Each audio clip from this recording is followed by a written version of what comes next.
오늘은 골키퍼 장갑에 적용되는 운동량과 충격량의 관계를 살펴보며 스포츠 속 과학 원리를 알아보겠습니다.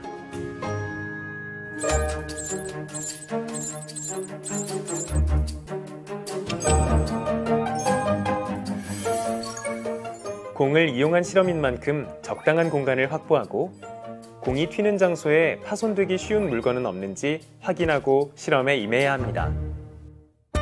첫 번째 실험은 축구공이 골키퍼 장갑에 떨어질 때와 면장갑에 떨어질 때 장갑에 가하는 힘의 크기를 시간에 따라 측정하는 실험입니다. 먼저 힘 센서를 인터페이스 장치와 연결합니다. 준비가 됐다면 골키퍼 장갑을 힘 센서 위에 올려놓고 일정한 높이에서 축구공을 떨어뜨려 힘 센서에 가해지는 힘의 크기를 측정합니다. 이때 공이 장갑의 정가운데로 떨어지는 상황에서 결과를 기록합니다. 다음으로 골키퍼 장갑 대신 면장갑을 힘 센서 위에 올려놓고 같은 높이에서 축구공을 떨어뜨려 힘의 크기를 측정합니다. 이때도 역시 공이 면장갑의 정가운데로 떨어지는 상황에서 결과를 기록합니다. 그럼 골키퍼 장갑에 가해지는 힘의 크기 측정 결과를 볼까요?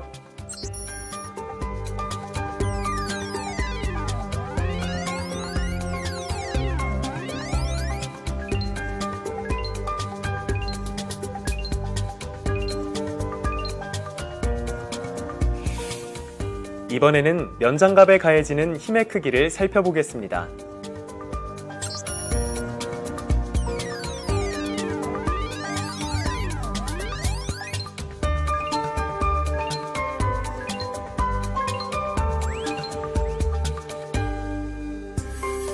첫 번째 실험 결과를 분석해 볼까요? 먼저 물체가 받는 힘을 시간에 따라 나타낸 그래프가 어떤 의미를 가지는지 살펴보겠습니다. 충격량은 힘과 시간의 곱으로 나타낼 수 있습니다. 따라서 그래프가 시간축과 이루는 사각형의 면적은 충격량과 같습니다. 이번 실험처럼 물체가 받는 힘이 시간에 따라 변하는 경우엔 어떨까요? 색칠한 직사각형의 면적은 매우 짧은 시간 동안 받은 충격량과 같으며 이 직사각형들의 면적을 모두 더하면 그래프가 시간축과 이루는 넓이와 같아집니다. 즉, 힘 시간 그래프의 밑넓이는 충격량과 같은 것이죠. 축구공을 같은 높이에서 떨어뜨렸기 때문에 공이 장갑에 닿기 직전의 속력이 거의 같고 운동량이 같은 두 축구공이 장갑에 닿기 시작하면서부터 운동 반대 방향의 힘을 받게 되어 속력이 느려지고 운동량이 작아져서 0이 됩니다.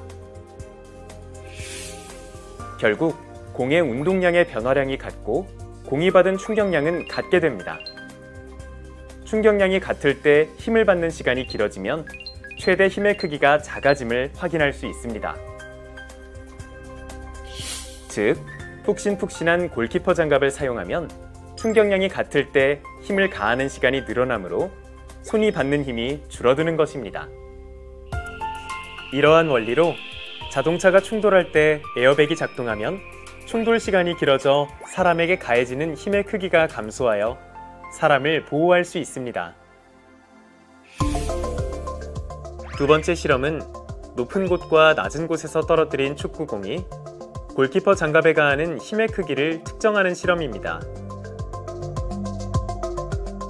실험 준비가 됐다면 한 번은 머리 높이에서, 다음번은 가슴 높이에서 축구공을 순차적으로 떨어뜨립니다. 먼저 머리 높이에서 공을 떨어뜨려 보겠습니다.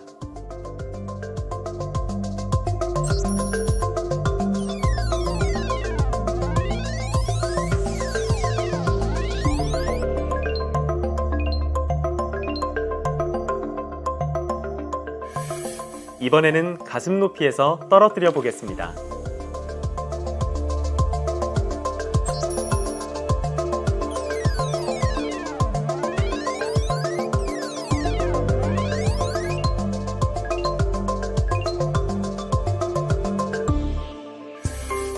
자, 그럼 실험 결과를 분석해 볼까요?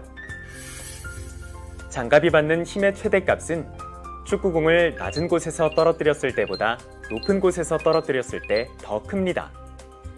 그래서 그래프 아래의 넓이는 축구공을 높은 곳에서 떨어뜨렸을 때가 더 크죠. 이전 실험에서 알아보았듯이 축구공이 장갑에 가하는 충격량의 크기는 힘 시간 그래프에서의 밑넓이와 같고, 따라서 높은 곳에서 떨어뜨린 축구공이 가하는 충격량이 더 큼을 알 수 있습니다. 장갑과 충돌하기 직전의 속력은 높은 축구공이 낮은 축구공보다 크기 때문에 장갑과 부딪힌 뒤 축구공의 속도 변화량도 높은 축구공이 더 큽니다. 즉, 높은 축구공의 운동량 변화량이 더 크며, 따라서 높은 축구공이 장갑에 가하는 충격량이 더 큰 것입니다. 이러한 원리로 빠르게 날아오는 축구공은 느리게 날아오는 축구공에 비해 큰 충격량을 갖기 때문에 골키퍼 장갑에 가하는 힘의 크기가 커 상대적으로 공을 잡기가 어려운 것입니다. 지금까지 골키퍼 장갑에 적용되는 과학적 원리를 살펴보았습니다. 충격량이 일정한 상황에서는 힘이 가해지는 시간이 길어지면 최대 힘의 크기가 줄어들었고, 같은 시간 동안 충격량이 큰 빠른 공에 부딪힐 때 더 큰 힘이 작용함을 확인할 수 있었습니다.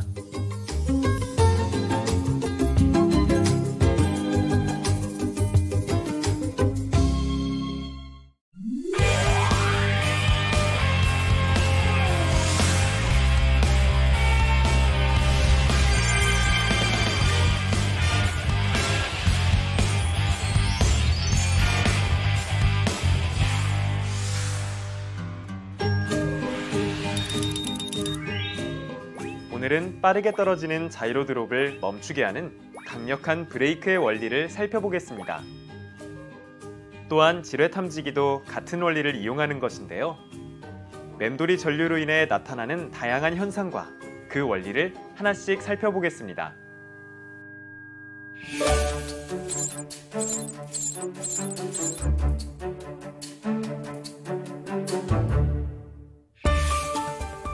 첫 번째 실험은 구리 막대, 알루미늄 막대, 플라스틱 막대에 자석을 떨어뜨릴 때 어떤 막대에서 자석이 가장 천천히 떨어지는지 확인해보는 실험입니다.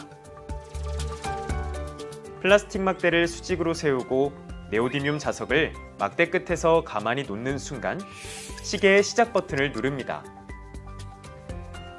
네오디뮴 자석이 바닥에 닿는 순간까지 자석이 이동하는 데 걸린 시간을 측정합니다. 이번에는 플라스틱 막대 대신 자석이 알루미늄 막대를 이동하는 데 걸린 시간을 측정합니다. 다음으로 자석이 구리 막대를 이동하는 데 걸린 시간을 측정합니다.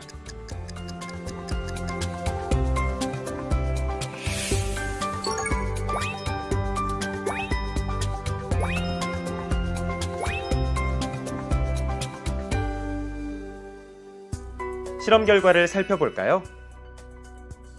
자석이 막대를 통과하는 데 걸리는 시간은 플라스틱 막대는 약 0.3초, 알루미늄 막대는 약 1초, 구리 막대는 약 2초인 것을 확인할 수 있습니다.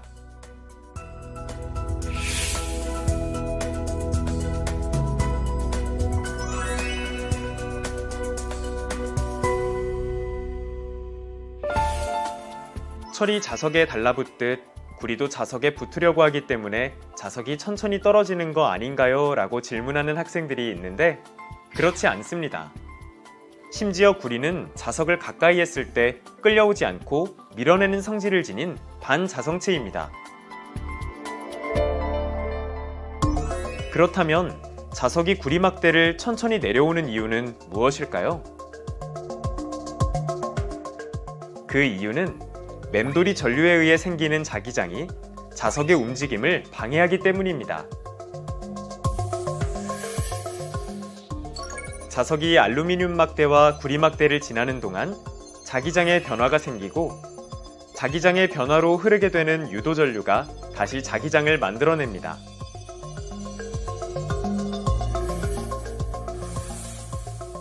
자석의 자기장과 유도전류가 만드는 자기장이 아래쪽에서는 밀어내고 위쪽에서는 잡아당기며 자석의 움직임을 방해하게 되는 것입니다. 마치 브레이크가 작동하는 것처럼 자석의 움직임이 느려지게 되는 것입니다. 자이로드롭에는 어떤 브레이크가 들어있을까요? 놀이동산에서 자주 보던 자이로드롭에 작용하는 브레이크의 원리를 살펴보도록 하겠습니다.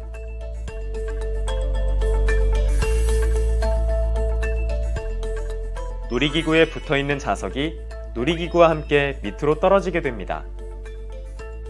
이때 자석이 구리판을 지나가게 되면 구리판에 맴돌이 전류가 흐르게 되고 그 전류가 만드는 자기장에 의해 놀이기구의 자석이 밀리는 힘을 받게 됩니다. 즉, 맴돌이 전류에 의한 자기장은 밑으로 떨어지는 놀이기구의 움직임을 방해하는 브레이크 역할을 하여 결국 놀이기구가 멈춰지게 되는 것입니다. 이번에는 맴돌이 전류를 이용하여 빠르게 멈추는 자석 진자를 만들어 보겠습니다.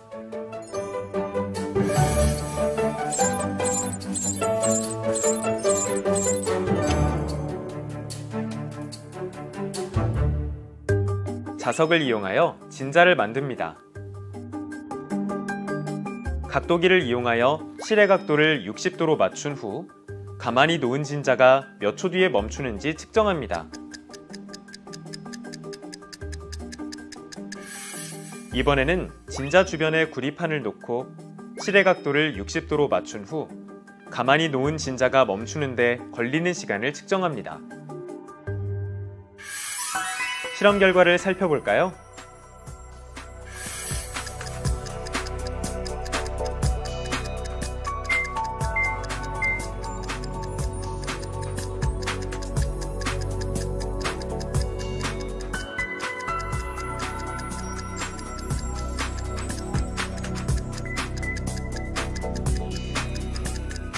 구리판이 없을 때 진자는 약 3분 동안 운동하는 모습을 보였고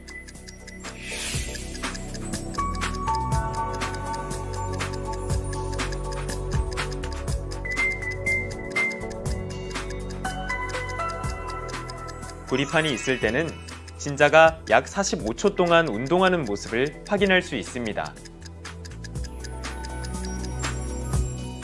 이 역시 맴돌이 전류에 의해 생기는 자기장이 자석의 움직임을 방해하기 때문입니다.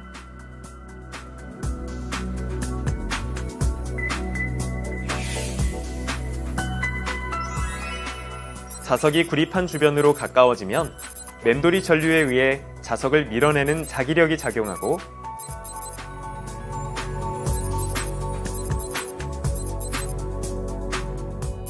자석이 구리판에서 멀어지면 자석을 잡아당기는 자기력이 작용하여 결과적으로 자석의 움직임을 방해하게 되고